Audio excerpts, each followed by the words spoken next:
अस्सलाम वालेकुम। कैसे हैं आप सभी लोग। मैं उम्मीद करती हूँ कि आप सभी बिल्कुल खैरियत से होंगे। अल्लाह का शुक्र है हम सब भी बिल्कुल खैरियत से हैं। और मैं ये भी उम्मीद करती हूँ कि आप सभी के यहाँ भी मौसम बहुत अच्छा हो गया होगा जैसे कि हमारे यहाँ हो गया है।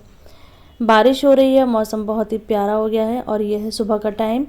तो मैं यहाँ पर बेटी के स्कूल के लिए लंच बॉक्स पैक कर रही हूँ। तो कल बनी थी बिरयानी, और जब भी बिरयानी बनती है तो बच्चे ज़रूर अपने लंच में ले जाते हैं, तो वही मैंने पैक कर दिया। और साथ ही मानसून का तोहफ़ा घेवर भी घर पर आया हुआ था, तो घेवर भी मैंने साथ लंच बॉक्स में रख दिया है। और इस वक्त सबसे ज़्यादा जो चीज़ दिख रही है बाज़ारों में और घरों में, फलों का राजा और इस मौसम का भी एक ये भी तोहफ़ा है, आम। तो खूब आम आ रहे हैं, खूब मज़े के आम आ रहे हैं, लेकिन मुझे कोई ज़्यादा शौक़ नहीं है। और मेरा तो ये है कि जो चीज़ घर में बहुत ज़्यादा होती है, चाहे वो कोई कुछ भी हो, चाहे वो कोई मिठाई हो या फल हो, तो वो ज़्यादा चीज़ मुझसे नहीं खाई जाती। और सुबह का टाइम है, अभी साथ साथ घर की सफाइयाँ चल रही हैं, क्लीनिंग हो रही है, और मैं साथ में मशीन भी लोड कर रही हूँ। अच्छा, कुछ लोग मुझसे पूछते हैं कि ये फुली ऑटोमेटिक मशीन है, तो इसमें क्या कपड़े पाक हो जाते हैं?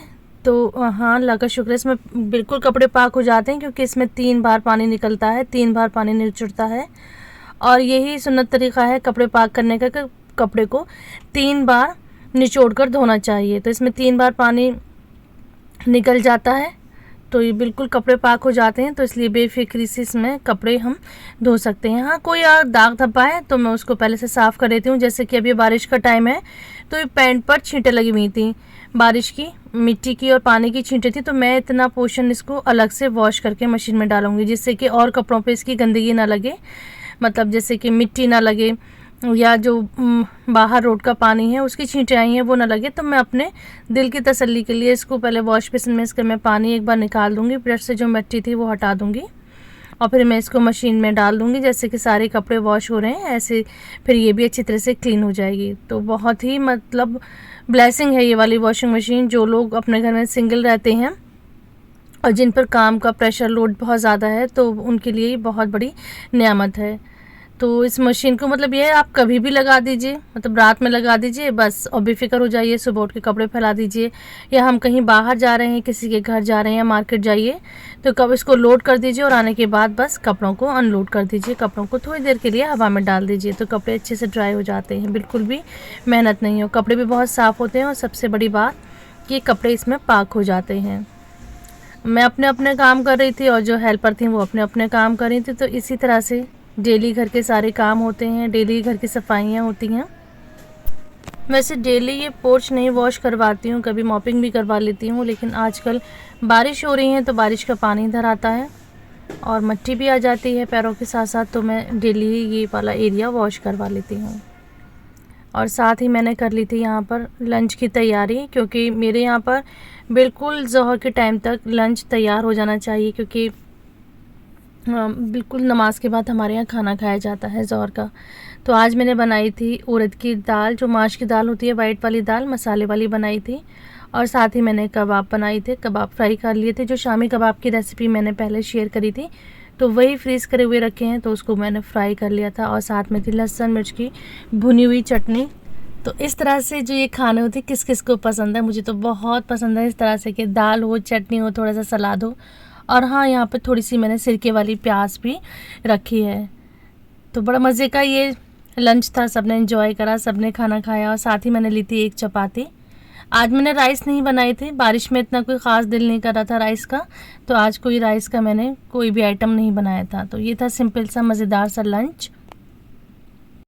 मैंने भी लंच करने से पहले नमाज़ पढ़ ली थी। नमाज से फ़ारिग होकर फिर इत्मीनान से हम लोग खाना खाते हैं। बस लंच के बाद आज मैं बिल्कुल भी रेस्ट नहीं करूँगी, क्योंकि हमें जाना है बाहर। तो हम तीनों बहनों को जाना है बाहर, अपनी जो मेरी फूफी हैं उनसे मिलने के लिए, उनके पास जाना है। और जो मेरी बेटी हैं वो अपनी कोचिंग चली गई हैं, वो नहीं जाएंगी साथ में। तो यहाँ हम लोग रेडी हो रहे हैं। तो अपने रिश्तेदारों से मिलना बहुत अच्छा लगता है, और बहुत दिन के बाद हम तीनों बहनें एक साथ जा रहे थे। तो वहाँ पर जब जाते हैं तो पुरानी बातें होती हैं, मतलब अम्मी के टाइम की बातें होती हैं, अम्मी की और हमारे जो पुराने टाइम की, जब हम छोटे थे, जब हमारी शादी नहीं हुई थी, वो वाली बातें होती हैं। तो इतना अच्छा लगता है। और हमारी जो फूफी हैं इतना दिल से मोहब्बत करती हैं, बहुत बहुत अच्छा लगा था। लेकिन मैं वहाँ कुछ भी शूट नहीं कर पाई। मुझे आने के बाद इतना अफसोस हुआ कि वहाँ बातों में हम इतने मगन हो गए कि मैं वहाँ कुछ भी शूट नहीं कर पाई थी। मैं आपको वहाँ का कुछ भी नहीं शेयर कर पाऊँगी। बस मैं हाँ बता रही हूँ कि वहाँ जाने के लिए हम लोग रेडी हो रहे थे। मैं ये इतना हैवी पहन के नहीं गई थी, यहाँ एक्चुअली रखा हुआ था ये सब, तो मैं इसको दिखा रही हूँ आपको, लेकिन इतना हैवी पहन के नहीं गई थी। बिल्कुल सिंपल सा तैयार हुए थे क्योंकि डे टाइम था और वैसे ही हम उनसे मिलने के लिए जा रहे थे। कोई ऐसा फंक्शन नहीं था, बस उनके घर जा रहे थे हम। तो यहाँ हम तीनों बहनें जा रहे हैं। तो यहाँ मेरी जो बहन है जो आई हुई है, उनके बच्चे बैठे हुए हैं, आगे बड़ी बहन बैठी हुई हैं और पीछे सीट पर हम दोनों बहनें बैठे हैं। अच्छा, काफ़ी देर तो यहाँ ये बहस होती रही थी कि वो कह रही थी कि गाड़ी मैं ड्राइव करूँगी और हम लोग मना कर रहे थे कि नहीं नहीं गाड़ी तुम ड्राइव नहीं करोगी, क्योंकि यहाँ की ड्राइविंग में और दुबई की ड्राइविंग में बहुत ज़्यादा फ़र्क होता है। वहाँ पे बहुत ज़्यादा ट्रैफिक रूल्स है और सबसे बड़ी बात वहाँ पे रूल फॉलो करे जाते हैं, और यहाँ कोई रूल फॉलो नहीं करता है। कब कौन बंदा कहाँ से गाड़ी मोड़ दे, कहाँ से ले आए, कहाँ सड़कें आ जाएं, जो कि आजकल बारिश की वजह से बहुत ज़्यादा ख़राब हो रही हैं। तो यहाँ कोई ट्रैफिक रूल फॉलो नहीं करता, कोई कहीं से भी कहीं मोड़ देता है, तो जिससे एक्सीडेंट का डर बहुत ज़्यादा रहता है। तो वहाँ दुबई में चलाना ईजी है, रूल्स बहुत सारे हैं लेकिन सभी लोग फॉलो करते हैं, तो वो सभी के लिए ईजी रहता है, सभी के लिए फ़ायदेमंद रहता है। अच्छा, जैसा कि मैंने बताया था कि मैं वहाँ कुछ भी रिकॉर्ड नहीं कर पाई थी, तो वहाँ से अब हम वापस आ गए। ये हो गया है रात का टाइम, तो हम वहाँ से वापस आ गए थे और आके फिर हमने कुछ भी शूट नहीं करा। अब ये था नेक्स्ट डे।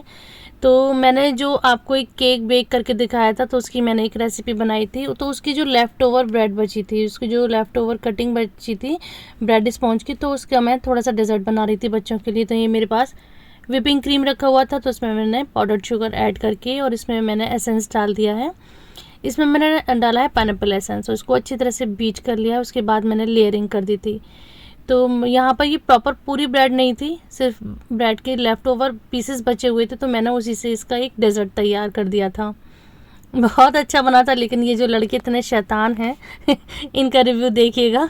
उन्हें मालूम था कि मैं उनकी वीडियो शूट कर रही हूँ, तो उन्होंने जानबूझकर बुरा रिव्यू दिया, और जब कैमरा मैंने बंद कर दिया तो तब तारीफ़ कर रहे थे कि नहीं बहुत अच्छा लग रहा था। तो इसमें मैंने जो स्पॉन्ज थी उसमें मैंने जैम की लेयरिंग कर दी थी और इसको मैंने अच्छी तरह से सोक कर दिया था जूस में। उसके बाद मैंने इसके ऊपर क्रीम की लेयर कर दी थी। तो एक तरह का ही स्पंज पुडिंग बन गया था, जो कि बहुत मज़े का था, और इनके चेहरे पे मत जाइएगा। ये था आज का व्लॉग, आई होप कि पसंद आया होगा।